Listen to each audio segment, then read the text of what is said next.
আসসালামু আলাইকুম ওয়া রাহমাতুল্লাহ।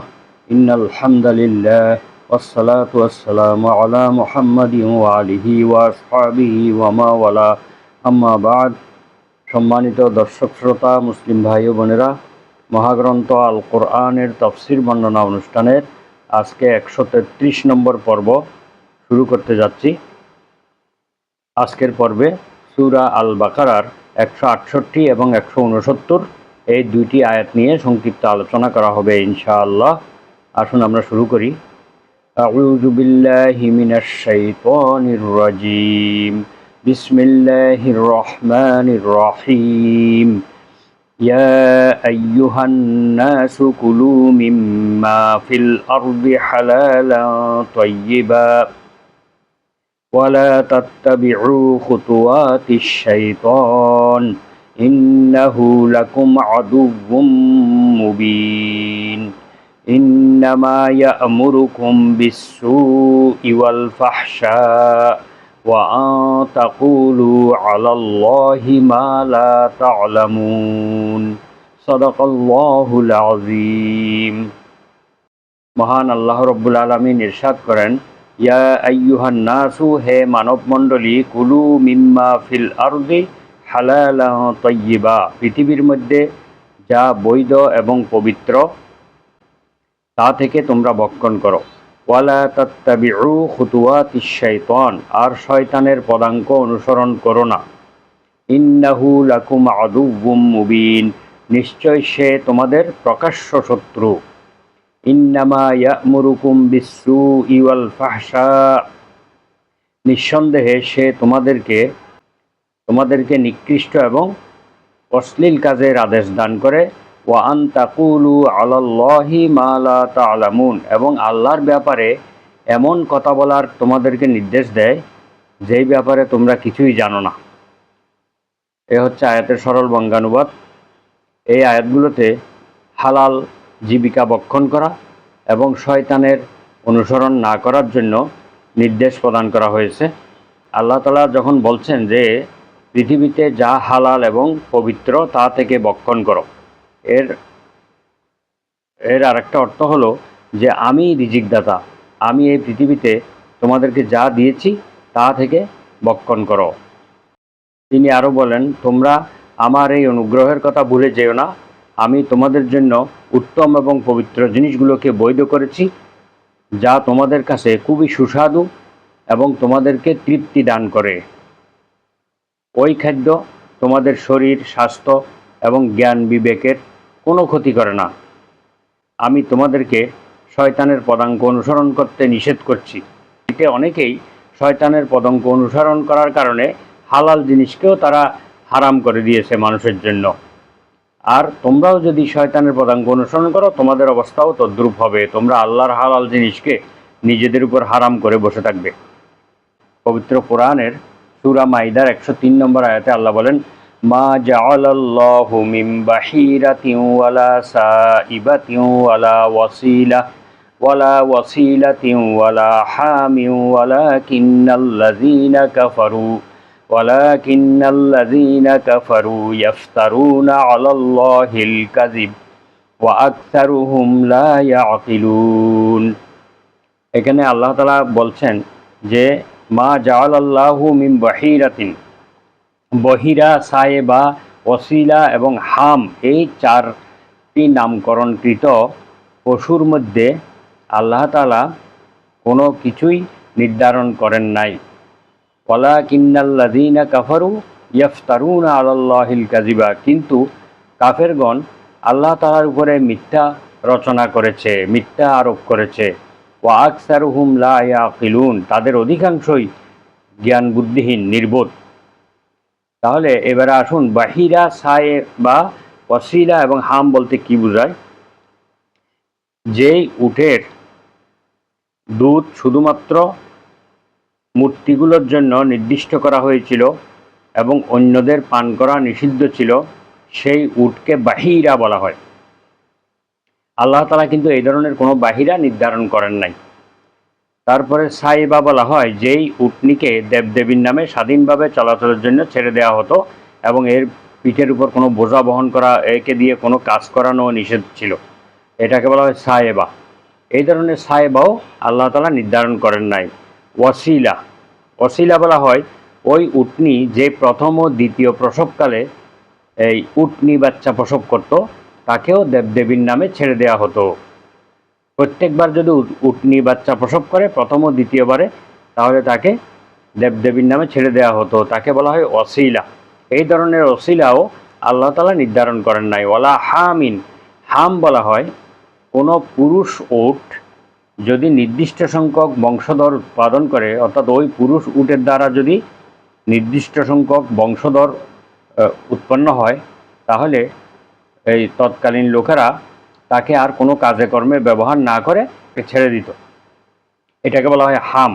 তো এই ধরনের পশুগুলোকে ভিন্ন ভিন্ন নামে নামকরণ করা এবং ভিন্ন ভিন্ন বৈশিষ্ট্যে তাদেরকে নির্ধারণ করা, এই কাজগুলি কিন্তু আল্লাহ তাআলা করেন নাই। এটা তারা আল্লাহর উপরে মিথ্যা রচনা করে আল্লাহর উপরে চাপিয়ে দিয়েছিল তারা এরকম ঘটনা।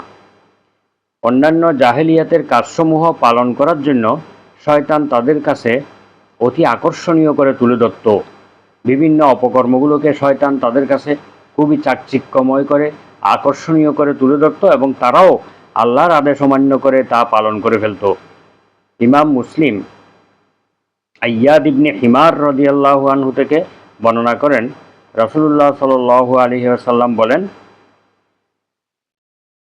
যে ফিমা রুবিয়া আনিল্লাহি তাবারাকা ওয়া তাআলা, মহান আল্লাহ তাবারাকা ওয়া তাআলার পক্ষ থেকে মহানবী সাল্লাল্লাহু আলাইহি ওয়াসাল্লাম বর্ণনা করেন, অর্থাৎ এটি একটা হাদিসে কুদসি, ইন্নী খালাকতু ইবাদি হুনাফা, আমি আমার বান্দাদেরকে তৌহিদের উপরে সৃষ্টি করেছি, কুল্লুহুম প্রত্যেককে, ওয়া ইন্নাহুম আতাতহুমুশ শায়াতিনু, আর তাদের কাছে শয়তান আসে, ফাজতালাতহুম আন দীনিহিম, এবং তাদেরকে তাদের দিন সম্পর্কে বিভ্রান্ত করে, তাদেরকে দিন থেকে দূরে সরিয়ে দেয়। ওয়াহাররামাত আলাইহিম মা আহলালতু লাহুম, আর আমি আল্লাহ তাদের জন্য যা হালাল করেছি, বৈধ করেছি, সেগুলো শয়তান তাদেরকে হারাম করে দেয়। ওয়া আমারাতহুম আই ইউশরিকু বি, এবং মানুষকে সে নির্দেশ দেয় আমার সাথে শরিক করতে, মা লাম উনাজ্জিল বিহি সুলতানা, আর যেই ব্যাপারে আমি কোনো দলিল প্রমাণ নাজিল করি নাই, এমন বিনা দলিলে, দলিলহীনভাবে, ভিত্তিহীনভাবে সে মানুষকে আমার সঙ্গে শিরক করার জন্য নির্দেশ দেয়। এই হাদিসটি মুসলিম শরীফে উল্লেখ রয়েছে। রাসূলুল্লাহ সাল্লাল্লাহু আলাইহি ওয়াসাল্লামের সামনে এই আয়াতটি পাঠ করা হলে সাদ ইবনে আবি ওয়াক্কাস রাদিয়াল্লাহু আনহু দাঁড়িয়ে বলেন, হে আল্লাহর রাসূল, আমার জন্য দোয়া করুন যেন আল্লাহ তাআলা আমার প্রার্থনাকে কবুল করেন। তখন রাসূলুল্লাহ সাল্লাল্লাহু আলাইহি ওয়াসাল্লাম বললেন, হে সাদ, পবিত্র জিনিস এবং হালাল খাদ্য আহার করো, তাহলে আল্লাহ তোমার দোয়া কবুল করবেন। যে আল্লাহর হাতে আমি মুহাম্মদ সাল্লাল্লাহু আলাইহি ওয়াসাল্লামের প্রাণ, তার শপথ করে বলছি, যে হারাম খাদ্য মানুষ তার পেটের ভিতরে নিক্ষেপ করে, এর কুফলস্বরূপ 40 দিন পর্যন্ত তার কোনো ইবাদত গৃহীত হয় না। হারাম আহারের দ্বারা শরীরের যে রক্তমাংস বৃদ্ধি পাবে তা জাহান্নামী হবে।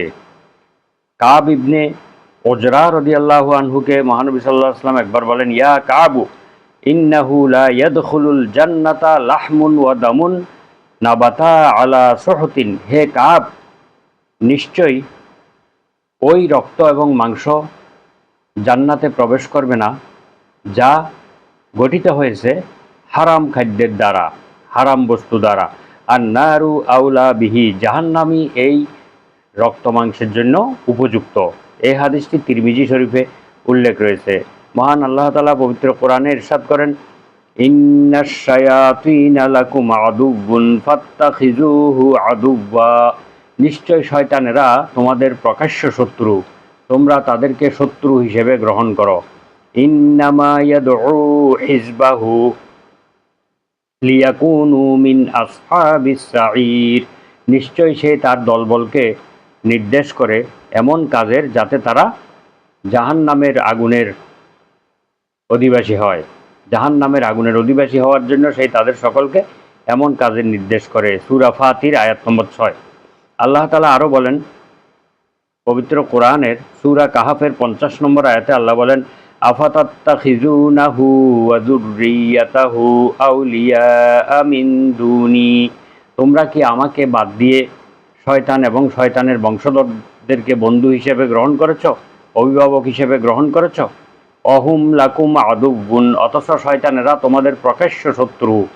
বিইসালি যালিমিনা বদালা, এইসব জালিমদের বিনিময় অত্যন্ত নিকৃষ্ট হবে। অর্থাৎ যারা শয়তানকে এবং শয়তানের বংশধরদেরকে বন্ধু হিসেবে গ্রহণ করবে তারা জালেম হয়ে যাবে, তারা নিজেদের আত্মার উপরে জুলুমকারী হয়ে যাবে। আর এই জুলুমকারীদের বদলা বা তাদের বিনিময় প্রতিদান অত্যন্ত নিকৃষ্ট হবে। আল্লাহ তাআলা আরো বলেন, ইন্নামা ইয়া'মুরুকুম বিসসুই ওয়াল ফাহশা, নিশ্চয় শয়তান তোমাদেরকে নির্দেশ দেয় নিকৃষ্ট কাজের এবং অশ্লীল কাজের। ওয়া আন তাকুলু আলাল্লাহি মা লা তা'লামুন, এবং আল্লাহর ব্যাপারে এমন কথা বলতে তোমাদেরকে নির্দেশ দেয় যেই ব্যাপারে তোমরা কিছুই জানো না, যেই ব্যাপারে আল্লাহ তাআলা কোনো দলিল প্রমাণ নাজিল করেন নাই। শয়তান তোমাদেরকে অসৎ কাজে প্ররোচিত করে, যেমন ব্যভিচার করতে প্ররোচিত করে এবং অন্যান্য গুনাহের কাজ করতে প্ররোচিত করে, যে সম্বন্ধে তোমাদের কোনো জ্ঞান নেই। শয়তানের নির্দেশ অর্থ হলো, শয়তান নির্দেশ করে তার মানে হলো সে ওয়াসওয়াসা দিয়ে থাকে, মনের মধ্যে সন্দেহ সৃষ্টি করে। আদম সন্তানের উপরে শয়তানি প্রভাবও আছে, ফেরেশতার প্রভাবও রয়েছে। এই ব্যাপারে একটি হাদিস উল্লেখ রয়েছে ইবনে মাসউদ রাদিয়াল্লাহু আনহু থেকে। তিনি বলেন, ক্বালা রাসূলুল্লাহি সাল্লাল্লাহু আলাইহি ওয়াসাল্লাম, আল্লাহ রাসূল সাল্লাল্লাহু আলাইহি ওয়াসাল্লাম বলেন, ইন্নালিশ শায়াতিনে লাম্মাতুম বি ইবনি আদম, আদম সন্তানের উপরে শয়তানদের একটা প্রভাব রয়েছে। ওয়ালিল মালাকি লাম্মাতুন, এবং ফেরেশতাদেরও প্রেরণা রয়েছে। ফা আম্মা লাম্মাতুশ শাইতানে ফা ইআদুন বিশাররি ওয়া তাকযীবুম বিল হক্কি, আর শয়তানের প্ররোচনা হলো সে মানুষকে মন্দ কাজের দিকে আহ্বান করে এবং সত্যকে প্রত্যাখ্যান করার জন্য, সত্য বিষয়কে মিথ্যা প্রতিপন্ন করার জন্য সে মানুষকে আহ্বান করে, সে মানুষকে ডাকে।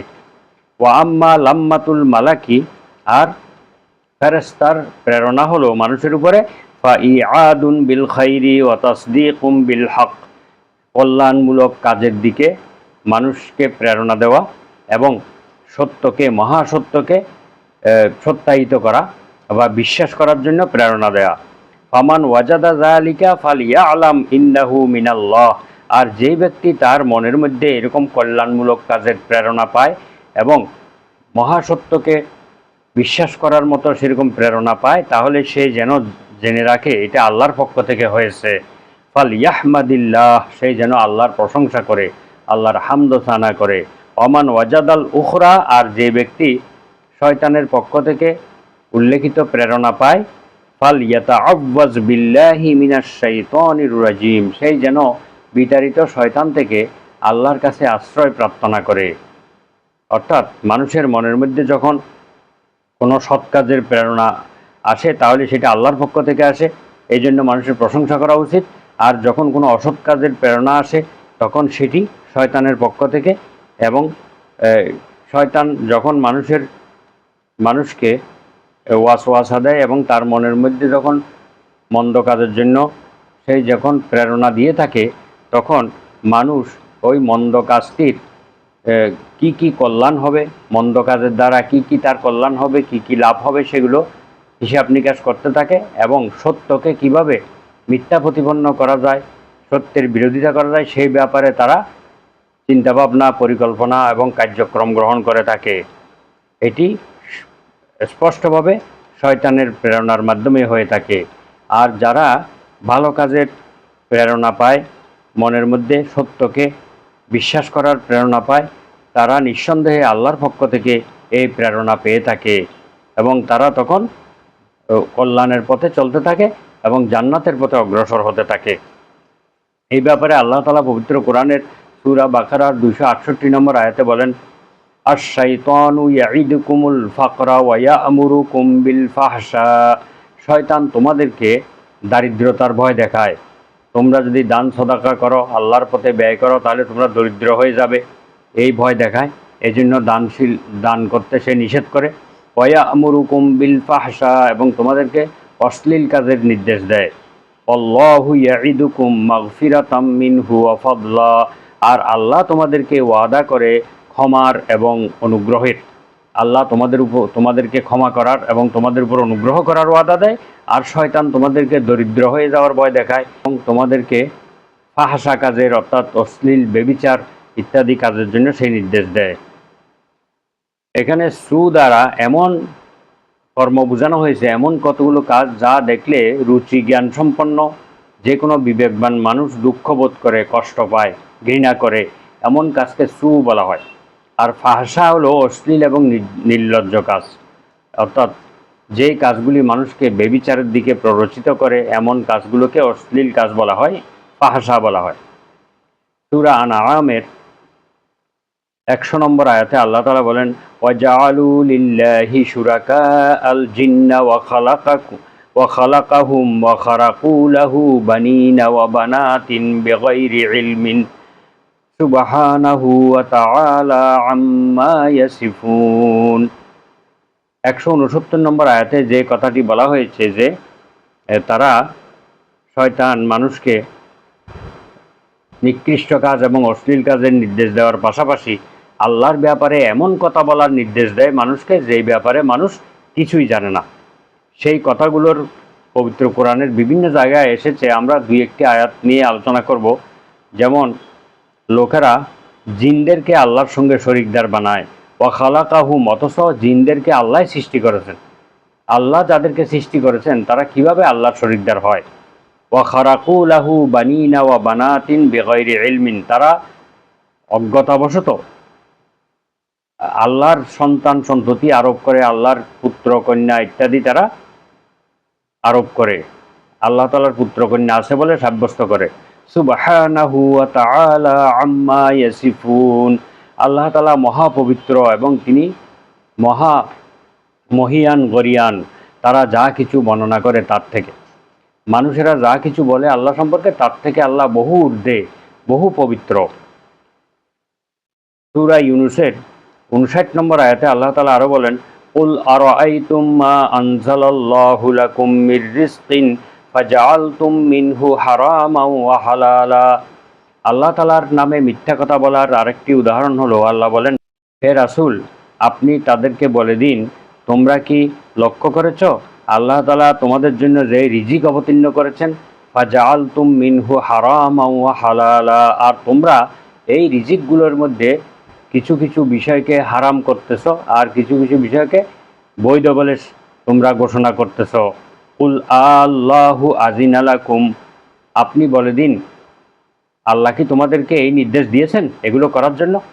কোনো জিনিসকে হালাল বানানো, হারাম বানানো, এইগুলো কি আল্লাহ তোমাদেরকে নির্দেশ দিয়েছেন? আম আলাল্লাহি তাফতারুন, নাকি তোমরা আল্লাহর নামে মিথ্যা রচনা করতেছ? তোমরা আল্লাহর নামে নিশ্চয়ই তোমরা মিথ্যা রচনা করতেছ। আল্লাহ তাআলা তোমাদেরকে এই নির্দেশ দেন নাই। হালাল করা, কোনো জিনিসকে হালাল বানানো এবং হারাম বানানো, এটা একমাত্র আল্লাহ তাআলার অধিকার। এখানে এই আয়াতের মধ্যে আল্লাহ তাআলা বলেন, হে মানব জাতি, তোমরা পৃথিবীতে যা আছে তার থেকে হালাল এবং পবিত্র জিনিস ভক্ষণ করো।